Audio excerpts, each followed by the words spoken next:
I will. The Okay, broadcast is live. we're live, and it looks look. This is the fun part about doing this live is it's like a work in progress, and I'm by no means a tech savvy individual, so I got green arrows on my end, so we should be all set. You're good, man. There you go, perfect. So everybody that's watching, Tim Bratz, if you don't know Tim, he's a great guy, friend of mine. At least I'd like to call him a friend. We have known each other now for a couple of years. He's originally out of the Cleveland area, kind of like Parma area specifically, and I got to know him through some other investor friends that I was doing kind of transactions with, or they were a little bit farther along. Jack Petrick was one of them that was a former fireman, got out of the fire service, full-time multifamily, and I kind of connected to Tim through him and through the Vincent brothers, which have been on here as well.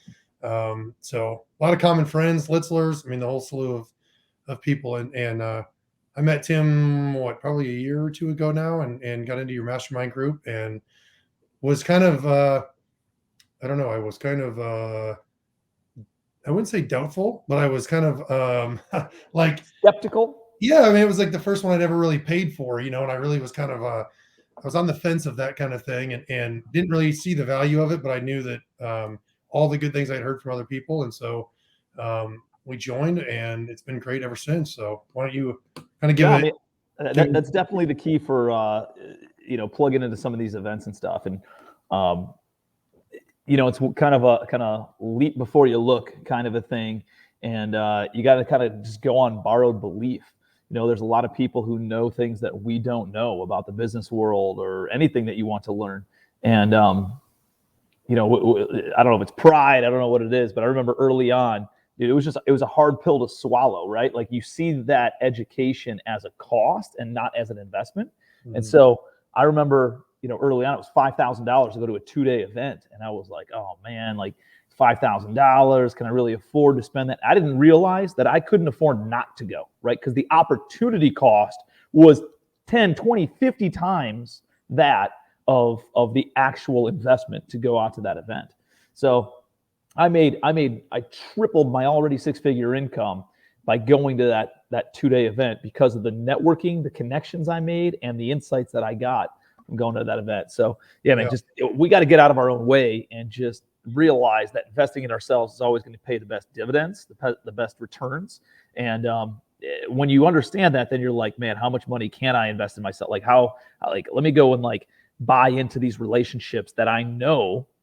Seth, there's people that who are private money lenders of yours that you've been doing business with for 10, 15 years that, in order for me to get them to invest as much with me as they did with you, I'm going to have to develop that relationship over 10 or 15 years. Yeah. But if you make that connection and you say, hey, Tim's a good guy, knows his stuff, you can invest with him, I would be willing to invest with him. That bridges the gap and it shortcuts relationships. That's the beauty of being in paid rooms is you can shortcut relationships. People don't realize that, they don't understand, or they don't maybe pay attention to how long it takes to develop the relationships that we have, right? Like I've gone through a lot of bad CPAs before I found a good one. I've gone through a lot of bad insurance agents before I found a good one. I've gone through a lot of bad mortgage brokers before I found a good one. And by paying to be in a room, you get instant access to that entire network of getting rid of all the shitbags and having only the good quality performers and people who can execute in your Rolodex right out of the gate. Like, dude, what is that worth? That's worth decades of your life. So something that I'm obviously really passionate about is and making sure you're in the right rooms, Yeah, for me, it was, being a fireman my whole life, I got into it when I was 18. I'm 40 years old now, right? So it's all I've ever done. But I was always, it's like I wouldn't say like a blue collar mindset, but I was always like, how do it was like you said, I looked at it as an expense, right? And I didn't really understand the reward or what it could do. And really, I think when people put a dollar amount on the room, it instantly brings value to that room. It's no different than like if you're in college and you're going to a nightclub and they want to charge you, a fee to get in, right? The people that understand the value of getting in that room will pay the fee, and those that don't will go somewhere else. And that's, the even other networking groups that I'm a part of, it's like they weed out half of the people that are there just to suck air out of the room by putting a cover charge on just getting in, or whether it's an application fee or whether it's, whatever that may be. So, that was kind of hard for me to, and like I said, I think it made me more skeptical to be like, well, I wanted to kind of sit from the sidelines and really kind of see what kind of value would I get, or what could I bring, or what was the quality of the room. And it wasn't until I went to Austin for the first one that I was like, man, this is, everybody I met was a rock star in their own right. There was people that were not in real estate that wanted to get in. There was people that were in single family that were wanting to get into multifamily. There was people that were in multifamily that were wanting to just do bigger things. And so it was great to be in a room of people that were like-minded. So, like I said, that was huge for me. And then too, even after that event, like I remember just sitting there at night talking to people and being like, hey, the speakers were great, but the networking was 10 times better than anything that I had heard that day. Just because and then some of the friendships I made, like there's tons of us that are still are probably tighter now than we were then. And it just continues to get better and better. And all the little networking pockets that go on within the group that you're not, I wouldn't say you're not a part of, but you know what I mean? Like, there's little micro groups. Yeah. I mean, it doesn't like it's have to be just you. So I think it's great what you're doing and what you've established. I would like to talk about just kind of how you got your start, because I think a lot of people, even on the advertisement I did, 0 to 4,000 units, it's a huge feat, right? A huge accomplishment. But I've met your team. I've spent time in Cleveland with your team. Like, you've got a stellar group of people around you, which obviously makes the whole thing successful. And then, you weren't an overnight success. I mean, people may have heard about you, yesterday or a year ago, but you've been grinding at this for a long time, building your team, finding the people that are kind of like the A players that are around you. And so maybe talk about that and just how that worked out for you. Yeah. I mean, well, first of all, I come from a blue collar world too, right? Like, my dad was a cop in Cleveland, Ohio. My mom was a stay-at-home mom, just like really involved in the school district and volunteering, PTA, all that kind of stuff. And I'm one of 4 kids. And, I was told, go to school, get good grades, get a good job. So, you can make some money. And so I always wanted to be a doctor or some sort of white collar professional. And when I was going through college, man, the market was going crazy. So 03 to 07, everybody's making money in real estate. If you had a pulse, you could print cash in real estate during that time. And I was like, hey, I was a money motivated kid when I was going through college. I was like, I want to go make money, so let me go check out real estate. So I started a painting company, and I worked with painting, and I had 12 to 15 of my buddies working for me in the summertime. We just go and paint houses. And then I interned for a big home builder when I was in college also, and they're just handing out $100 bills at every Monday morning meeting. And I was like, how much money is in this stuff, And so I decided I want to become a real estate investor. So I thought you get started, by getting your real estate license. So my brother was living in New York City. I ended up moving out there, got my real estate license out there. And, fortunately, I plugged it in with a commercial brokerage instead of a residential brokerage. Mm-hmm. I have no idea why. I can't recall what the reasoning was, other than maybe a little bit of excitement of, dealing with businesses instead of, owner occupants and first-time home buyers. And so I parked my license there, and I didn't really do any investment sales, like sales of buildings, but I did leasing. So I'd lease a retail space or an office space. And it took me like 8 months, 9 months to close. I think 8 months to close my first offer. It was a retail lease, and it was like little ground floor, 400 square foot space. And they leased it on a 12-year lease term for $10,000 a month for 400 square feet. And as a money motivated person, I would start doing the math. I'm like, holy shit, this guy's landlord's going to make like $2 million over the next 12 years for doing something. And that's with like annual escalations and everything else, for doing something once. So that whole idea of residual income just smacked me in the face. And I was like, I need to be owning real estate, not brokering it. So for a lifestyle change, tired of crappy winters and cold weather, I decided to move down south. And in 2008, I moved down to Charleston, South Carolina, and went through that whole analysis paralysis phase, trying to learn everything before I did anything, and realized I wasn't going to learn how to swim by reading about swimming in a book. You got to jump in the water, Same thing with real estate. And just go do a deal, right? Like, you're going to learn more from that first deal than you will from 100 seminars. When people ask me, hey, can I come out to your thing? I'm like, no, dude, go buy a house first. Go buy any house. I don't care what it is. Go through a transaction, because I can't provide you enough value if you don't just go out and do a deal. Like, that's the most important thing that you have to do first. Once they've done some deals, now I know how to take you to the next level, But going back, I found my first house, bought it on a credit card, fixed it all up personally, did all the work to it, and I flipped it out. And this is in 2009 after the market had collapsed. Everybody's like, you run from real estate. I just did a deal and I made the biggest check of my life. I made like $13,000 net in a little over 100 days. So I'm 23 years old, just got the biggest check of my entire life up until that time. And I was like, let's keep doing real estate. So then I learned how to like wholesale real estate. I learned how to raise private money. And those are two skill sets that you got to learn right out of the gate. If you don't know how to do those two things, real estate is going to be a really difficult uphill battle for you. But if you can learn how to find deals and raise money, dude, everything else falls into place. Yeah, I would agree with you. I mean, that was my first deal was I had done a year and a half of kind of educating. Then I went and worked for a guy for a year because I had time and no experience, and he needed that. So I kind of learned. And then I jumped right into a 50 unit was the first one that I bought, but I was there all the time. And then that was really the kind of like what made me, once I got that first one done and we refied and it actually like, holy cow, this actually worked. Like that was it. I was set. I was, going after it. And I think that's part of like, for me, it was why, even joining your group, I wanted to do some kind of like vetting before I just, cause you just don't know. There's so many people out there that are kind of, act like they know everything or what they're doing, and then you kind of come to find out that they really don't. And so I had vetted you for a while or your group for a while before I joined, and like I said, and it wasn't until then I think I really realized just how true you were and how your group was and everything that you guys are doing, and so I've been kind of like sold on it ever since. But in something I also learned when I was in Texas, or that we talked about, was that even though I'm not where you're at, right, or there's other people along the road or on whatever run you're on, you can always turn around and help a ton of other people behind you. And so that's kind of what Tim and I are doing now. Tim Shaw, my main partner up here in Columbus, is helping other people that are where we were at 5 years ago or 3 years ago or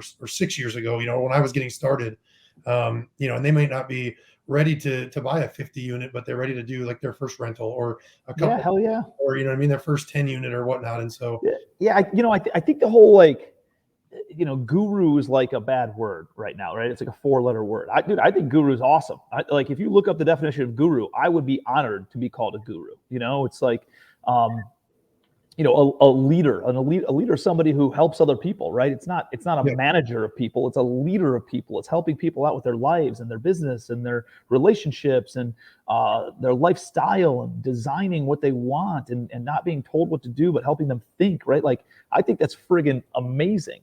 And so, a lot of people are saying, oh, guru, next guru. But here's something else that I know.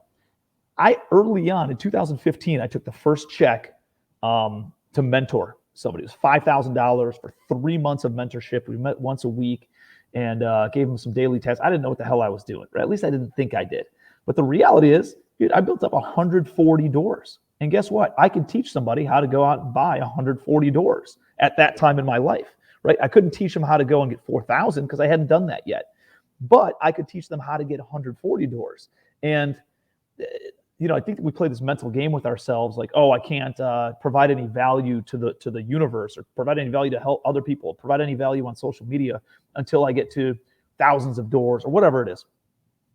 And we put this mental block in our head, this like ceiling that we have to break through in order. Dude, you could start adding value today. If you don't know anything, you can add value by bringing on people like Seth, bringing on people like me onto a Facebook Live and sharing the value that we bring to your community, which then gives you credibility because you are the medium in which that value was conveyed. Does that make sense? Yeah. Like, dude, so like, why not help other people? And the more people you help, the more money you will make, right? Like money is a measure of value, right? Just like a clock on the wall measures time, or a ruler will measure distance. Money measures value. So people are always chasing money. That's not what you should chase. What you should do is provide value. The more value that you can provide to the marketplace, the more people you can educate, the more people you can inspire, the more people you can help, the more money, the more value that creates, and the more money is going to come into your pocket.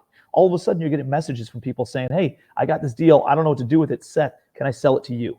Mm-hmm. Or, hey, I got some money. You obviously know what you're talking about. You've done hundreds of rental properties. Can I invest with you? And I don't have to like learn that stuff. Yep. Yeah, as a matter of fact, you can. Hey, eventually it's like, dude, do you coach? Do you teach? Do you mentor? I need somebody locally that I could plug into and who can hold my hand through my first couple of deals. And that creates opportunity, all because you led with value, not because you were asking and asking and asking, but you gave, and then it comes full circle. Yeah, and I think that that's kind of like where Tim and I here in Columbus is like that's where we've become, because I went from being like against it to vetting it to like really understanding the benefits of it, and it's really like it's a mental shift for me. Even like last year, I'd never done a podcast, and I really made myself like do them last year, and I was really super nervous. And actually, Paul and Adam Vincent were like the ones who were like, why are you not doing this? And so I was like, okay, well, these guys believe in me enough. Like, let me go do one. And then as I started to get positive feedback and we started like helping people, that's why I got into the fire service, right? It's because I wanted to help people. It's why in the fire service, I was an instructor and in all the different things that I did, because we were able to give back to new guys coming in that we wanted to kind of like teach them the right way to do it, or the most efficient way to do it. Or, again, there's 1,000 different ways to do something, but it's the same thing even into real estate now, is that as we've become more successful, as you've become more successful, it's like turning around and giving it back to the people, because I'm where you were at, probably like 2015, 2016, with the amount of doors we have and like what we're trying to do. And you're to me, I'm like, man, you're like light years ahead of where we're at. But I don't think, if like I've watched, compounds quickly, man. like I said, compounds very, very quickly. Regressed, right? And your story is amazing, because you went from like being broke to kind of failing in the beginning to getting some traction when you came back to Cleveland. And then it was like you were kind of like on this, on a mild trajectory for a couple of years, and then bam, you just took off, and it went from like a few hundred doors to thousands. And then even the education stuff, like your group has just exploded in doing the deal flow program that you've got out now. Like all of that stuff is awesome. And it's neat to see how once you kind of get off the ground, you can soar as high as, as far as you want to, or as high as you want to. Yeah, I mean, I think that here was the two keys. If I could narrow it down to like two things that really, let's say three. I'm going to give it three. Number one is revenue generating activities, right? Revenue solves all problems.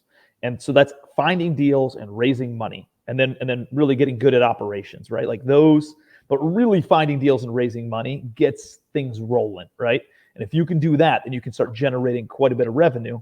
And if you get into a lawsuit, if there's a slip and fall, if there's a tenant that needs to be kicked out, if there's a renovation improvement that an unknown behind the walls that happens, and you gotta fix that. If there's a delay in marketing and you got to ramp that, dude, revenue solves all problems. If you have money and you're generating revenue, you could put money towards any of those things and it'll clean it all up, right? So focus on revenue generating activities. That would be number one. Number two, kind of leading from that, is building a team. Because once you have money, now you can hire other people. And dude, initially early on, I was like, hey, who's dumb enough to come and work for me? Because I'm broke, right? And people raise their hand, and I was like, oh, you're hired, right? There was no screening process. There was no training process. There was no measuring or accountability process. It was 100%. If you don't have any other options, then you come and work for me for the most part. When that pivoted to only hiring A players and screening, just like you screen tenants, dude, you got to screen employees. Just like you, you've got to train your employees. You can't just like expect them to know everything that you know.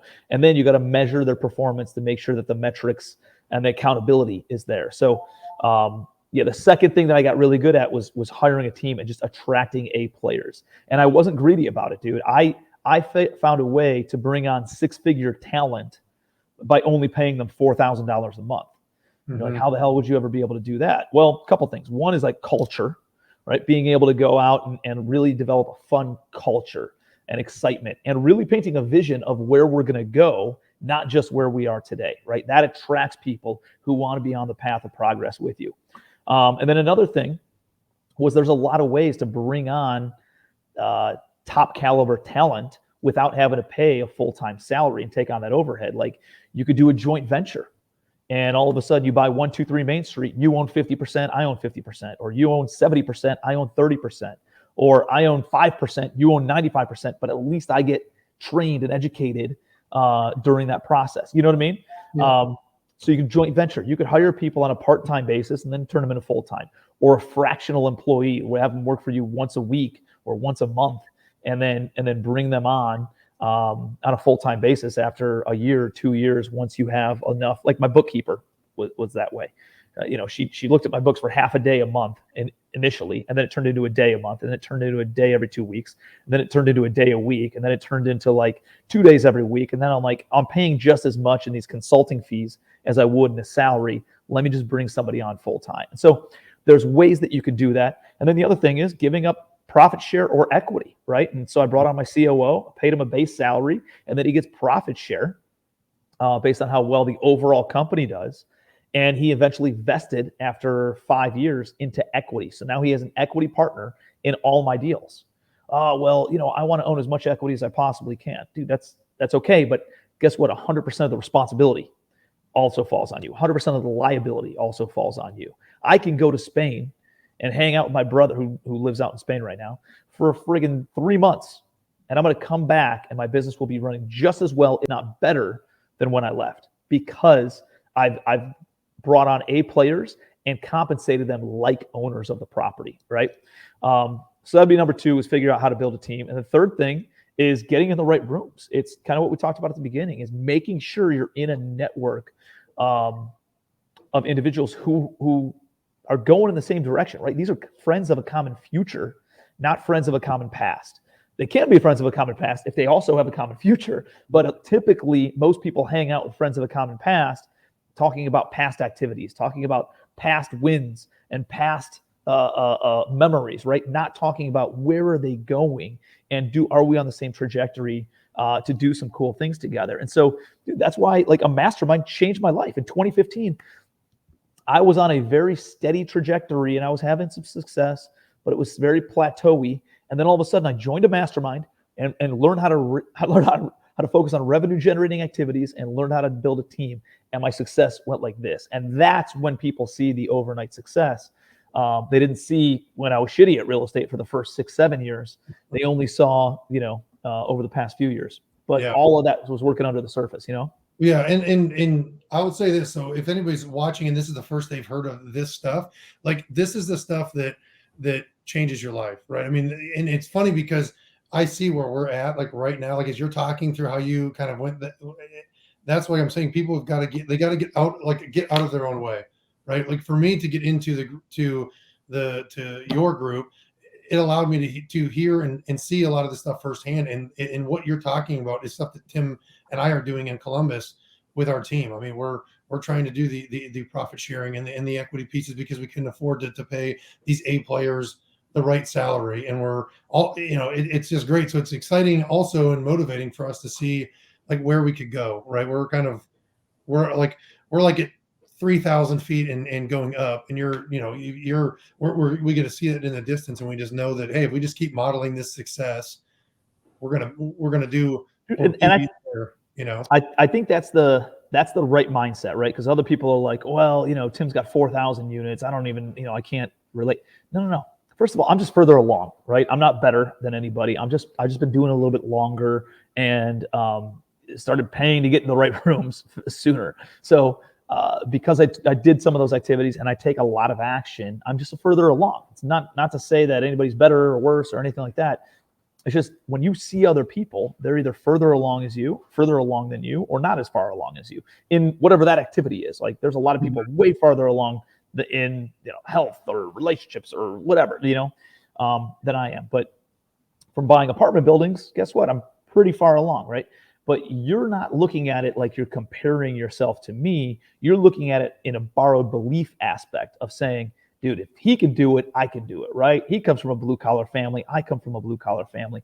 We can both, if he can go and build 4,000 doors, then I can too, and that's the right thing to do, is like, let me just model success. Let me follow in their footsteps, do what has worked for them and implement that in my own business. and not implement the things that didn't work for them, right? And you do those couple of things and remove the things that don't work, and you add the things that do work. All of a sudden, you've got this big gain that occurs. And dude, it's like the momentum is insane. It cannot be fathomed how powerful this whole momentum thing is. So just doing the activities over and over and over again, and then eventually it hits this critical mass where you couldn't even stop it if you wanted to. Yeah. I mean, and like I said, and it's been great to watch you and watch the team just crush it, man. I mean, it's really been amazing to do, and I think that's something that is just I don't know. It's cool. It's like you said, you're a blue collar guy like I am, and to see where you've come from and where you're going is I'm great to be a part of it. And I would just say that to anybody else too, is like, do whatever. It's like when I was trying to put my first deal together and I got told by 5 banks, community banks I went to, I was going to the wrong banks. But they kept telling me no until I found one that worked. Like I was willing to do anything I had to get that first deal done, because I knew that if I could get that first one done, I had a track record, I had validation. Mm-hmm. And it's the same thing. Like, get in the room with these people that are doing what you want to do. And I'm not like a salesman, but like I said, I will do whatever I have to do to get in the room with the right people at this point, because I see the value in it and how they can 10x where you're at today. If it's $1,000 a month or even $50,000 a year, or if it's whatever the price is, pay it to get into the right room, because that's, like you said, it's like pouring gasoline on the fire, and you just have no idea like you see the dollar amount in the, like, oh, you want me to log in and pay $1,000, but to not be in that room is going to cost you tens of thousands. And I think that's a huge mindset shift that people have to have. And it's easily quantifiable in commercial real estate. Like, dude, my mastermind's $1,000 a month, so it's $12,000 a year, right? Which seems like a big dollar amount to somebody coming from a blue collar world like I was, right? At the same time, if you're in this world, real estate, you look at all the other masterminds, every other one of them is $20,000 to $50,000 paid up front in full, right? I'm one of the only ones that do a monthly platform, and I don't know anybody who gives as much value as we do for $1,000 a month. We do 3 events a year. We do daily coaching calls, daily support calls. We include our deal accessing software, everything, right? So once you understand value, right, and you think like, hey, how many deals do I need to do in order to pay for this? That's how I think about a lot of things. Yep. When I was doing like turnkey single family stuff, flipping houses, I was like, well, if I go out to this coaching thing, how many deals do I need to do in order to pay for that? Well, I need to do a half of a deal in order to make a $15,000 fee and pay for this coaching event, or not even a third of a deal, right? And so like, I think about that in commercial real estate, dude. You take down one apartment building. It's only $1 million deal, which is not difficult. That's a friggin' 10 to 15 unit apartment building, 10 to 20 unit apartment building. Not difficult to do. Like, everybody in my mastermind has the ability and should buy 100 units a year minimum, right? Not 10. But if you just bought 10, and we teach you how to take a 2% acquisition fee, right? Which is less than what a broker would take on that deal. Yep. You take a 2% acquisition, dude, that's 20 G's. 20 G's goes in your pocket. And not only do you pay for the entire mastermind, but you also put another $8,000 in your pocket, and you have an asset that spits off cash flow and gives you depreciation and has all the other benefits of, helping build equity and build net worth for you and your family. It's like, dude, so for me, it's not that hard to quantify that. And I think it's a lot easier than, paying somebody to coach you on relationships or being a better parent. Like, it's a little bit less quantifiable, so it's a little bit tougher. But I think, once people frame it in the right way on anything financially related, it's a little bit easier pill to swallow. Yeah, absolutely. And it's hard when you don't realize, or when every dollar that you make depends on your back being broken, or you working, or the hours, Mm-hmm. Like, is in the blue collar world, it's crazy to think, like, you want me to do what now? You want me to pay $12,000 or even $300 a month for some of these, like the smaller groups that I've seen. It's, well, man, I got to go out and I got to work all this extra time in order to make that. But it's like, so once your mindset shifts and you kind of get the ball rolling in the right direction, or you get around those it's not, it's nothing. Well, it's a good point, man. Like you're in the mindset of trading your time for money. So now you're like, I need to go and work X number of hours or X number of days in order to be able to pay for that just on a monthly basis. But when you realize that there's other ways of making money, there's things called residual income where you do something once and it pays you over and over and over and over again. Or you could take, again, acquisition fees or you can wholesale a deal and you can make a pop on a multifamily property that's a 6-figure pop just one time. You do that once a year, once a quarter. Like, guess what, man? It's a different mindset, right? Once you see that it's possible and other people are doing it, it's a lot easier pill to swallow. So you just need those little victories. That's why I tell people, like, dude, just go and buy one house first, get one rental property, and then you're going to see how this stuff works, right? And then you can come out, and then I'll teach you how to get 10, right? And then once you have 10, I'll teach you how to get 100. Once you have 100, I'll teach you how to get thousands. So, but it's just you eat what is it? You eat an elephant one bite at a time, or whatever it is, but just one at a time. Yep. So here, I know you're pressed for time too. I want to talk. So Tim Vitale, yep, I see your comments here, and absolutely taking action by joining moves you forward.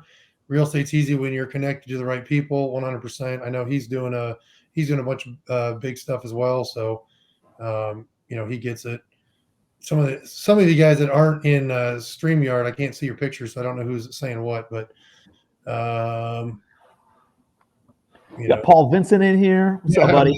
He was just out in Charleston last week. Yeah, I know. He draws quite the crowd. I came down and crickets, right? And then Paul comes down. I'm like, man, all these people come out of the woodwork. Like, it's awesome. I should have rescheduled when he was going to come down. That would have been fun. Yeah. But good stuff. So I would say too, I wanted to kind of just talk about the software that you're putting out. Like that's one thing that people they're always like, well, I can't find any deals, or especially if you're getting into a small multifamily, you don't really know, like, what do I do? And talk about maybe about the deal flow software you just came out with.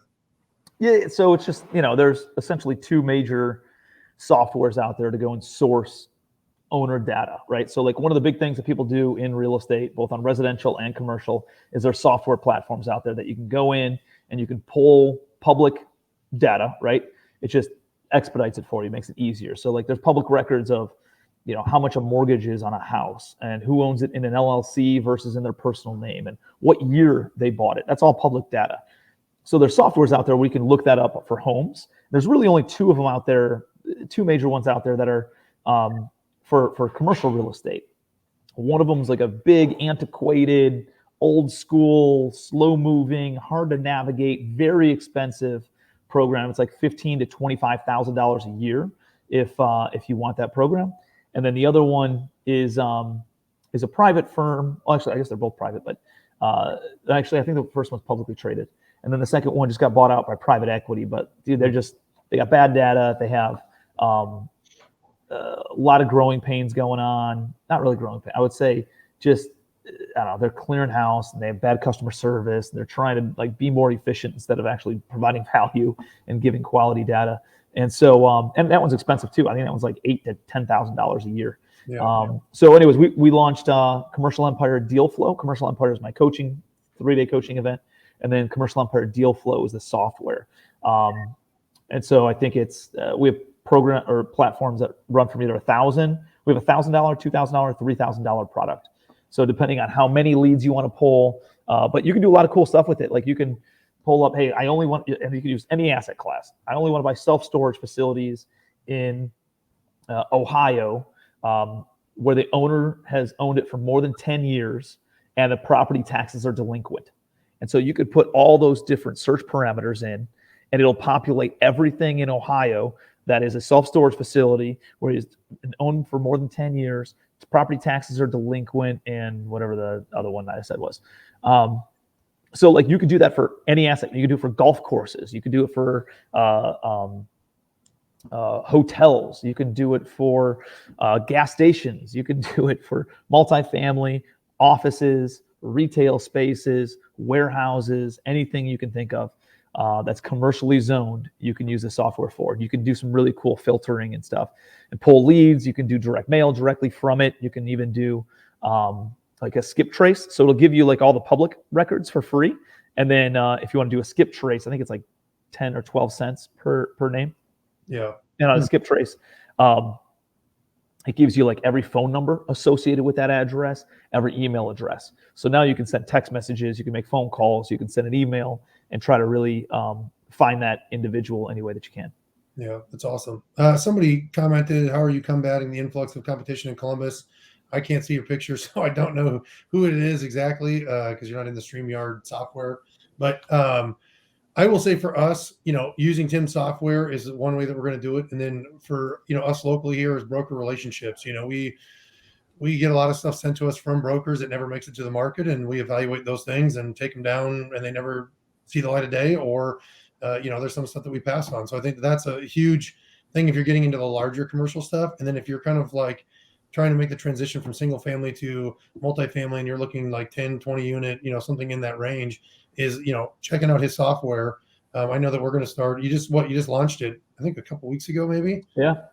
So I know we've been playing around with it and kind of digging into it because you get it for free because it's with the mastermind. Yeah, but we were using some of the other platforms before, and that's like the biggest thing is like the it's only of value for the amount of data, the corrected data you can get out of it. And so if you have bad data going in, you're only getting bad data coming out, and that's what we were finding was a lot of it was bad data basically. So that's how we're combating stuff in Columbus specifically. And then also we moved to secondary and tertiary markets. You don't have to be just in the metro area for the deal cash flow for it to be good. So I always say something that's in a smaller market can still make you a millionaire. You don't have to be in a multi-million area MSA in order for the deal to work. So dude, I love what you said.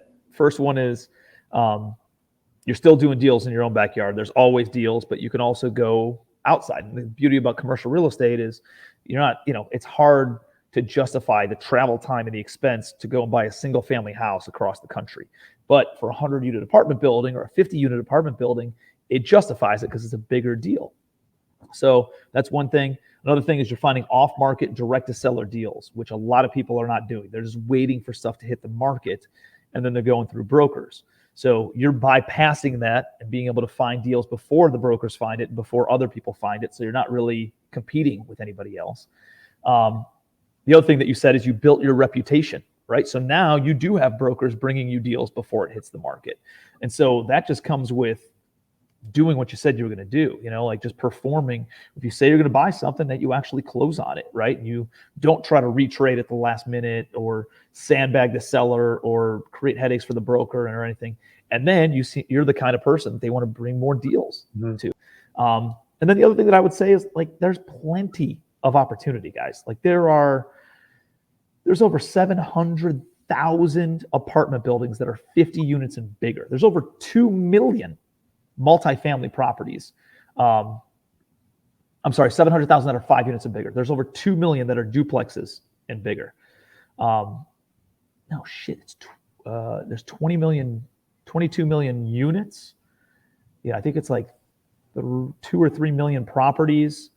And then there's like 50,000 of them are over 100 units. 50,000 are between 50 to 100 units. And then there's like, I don't even know, 600,000 between 5 and 50 units. So like there's a lot of property. Like I have a ridiculous lifestyle. I don't know if you guys can see this, but I live, can you see it? Is it too washed out? It's an amazing view. That's the ocean, right?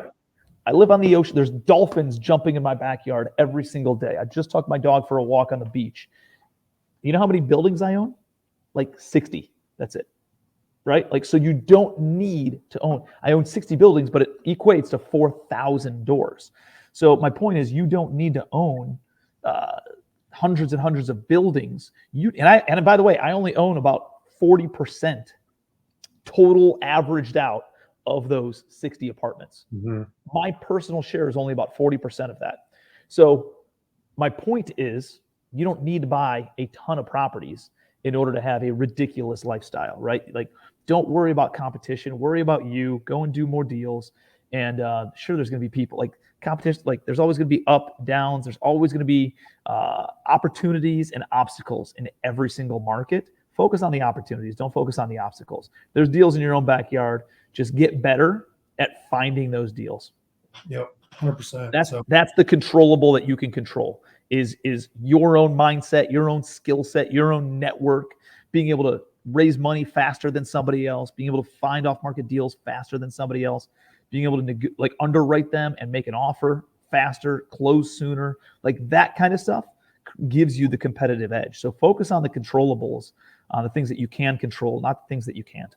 Yeah, no, you said it great. I put the website on the bottom there. It's scrolling across. So if you guys want to check more out about Tim or his mastermind or the software that he's got going on, you can go to his website right there, legacywealthholdings.com. And yeah, I know you've got a closing that you're actually got to jump off for. So we'll cut it short. I appreciate it, man. It was great. I appreciate you having me, dude. This is good chat. And I got your podcast coming out in a few weeks too. So I'm excited. When I was in Charleston, we got to stop in and do one with you as well. So very good. Sounds good, brother. Well, if there's anything else that you ever need, don't hesitate to reach out. And if anybody's watching and got questions, feel free to, slide into my direct messages and shoot me a DM on whatever your questions are, and I'll try to connect you with the right resources. So appreciate you guys. Have a great rest of the week. All right. Thanks, guys. See you, Seth.